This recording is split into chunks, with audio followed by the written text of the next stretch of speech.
अस्सलाम अलैकुम। आज हम SPSS में मॉडरेशन एनालिसिस और उसकी इंटरप्रिटेशन के बारे में तफसील से बात करेंगे। मॉडरेशन हमें यह बताती है कि किसी एक वेरिएबल का दूसरे पर असर कब और किस हद तक तब्दील होता है। यह रिसर्च में बहुत अहम है।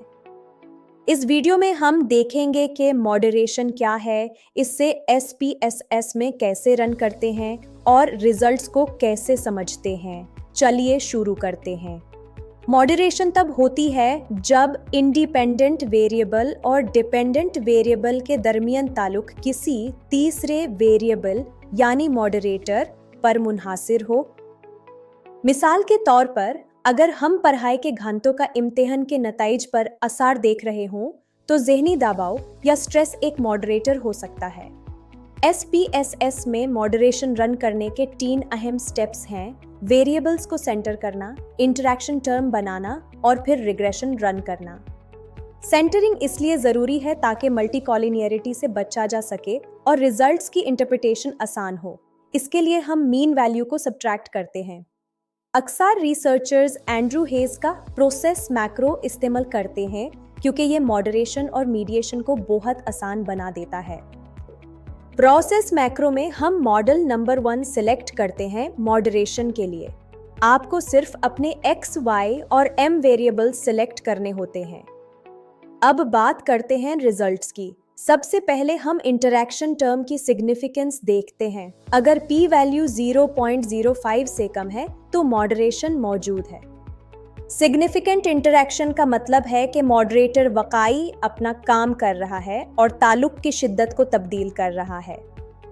कोएफिशिएंट की वैल्यूज से हमें पता चलता है कि मॉडरेटर ताल्लुक को बढ़ा रहा है या कम कर रहा है। पॉजिटिव कोएफिशिएंट का मतलब है कि असर बढ़ रहा है।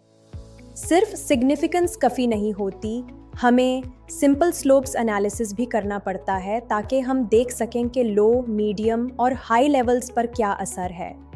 ये ग्राफ हमें वाज़ेह दिखाता है कि मॉडरेटर के मुख्तलिफ लेवल्स पर इंडिपेंडेंट वेरिएबल का असर कैसे बदलता है। इससे इंटरैक्शन प्लॉट कहते हैं। तो हमारी स्टडी में स्ट्रेस ने पढ़ाई और मार्क्स के ताल्लुक को मॉडरेट किया। ज़्यादा स्ट्रेस में पढ़ाई का फ़ायदा कम हो गया। मॉडरेशन में अक्सर लोग इंटरैक्शन टर्म बनाना भूल जाते हैं या ग्राफ को इग्नोर कर देते हैं। इन गलतियों से बचना ज़रूरी है। रिपोर्टिंग के लिए आपको R² चेंज, इंटरैक्शन कोएफिशिएंट और सिंपल स्लोप्स को मेंशन करना होता है। अब PA स्टाइल का ख्याल रखें। आज हमने सीखा कि मॉडरेशन क्या है, SPSS में इसकी सेटिंग्स क्या हैं और इनिशियल रिजल्ट्स कैसे चेक करते हैं। CD हमने इंटरैक्शन प्लॉट्स और स्लोप्स एनालिसिस की अहमियत पर भी बात की। यह मॉडरेशन एनालिसिस का मुकम्मल खुलासा था। उम्मीद है कि आपको SPSS में मॉडरेशन एनालिसिस समझ आ गई होगी। मज़ीद मालूमात के लिए हमारे साथ रहें। शुक्रिया। अगली वीडियो में हम मीडिएशन एनालिसिस के बारे में बात करेंगे। मिलते हैं अगली बार। नीचे दिए गए लिंक से आप सैंपल डेटा और प्रोसेस मैक्रो डाउनलोड कर सकते हैं ताकि आप खुद प्रैक्टिस कर सकें।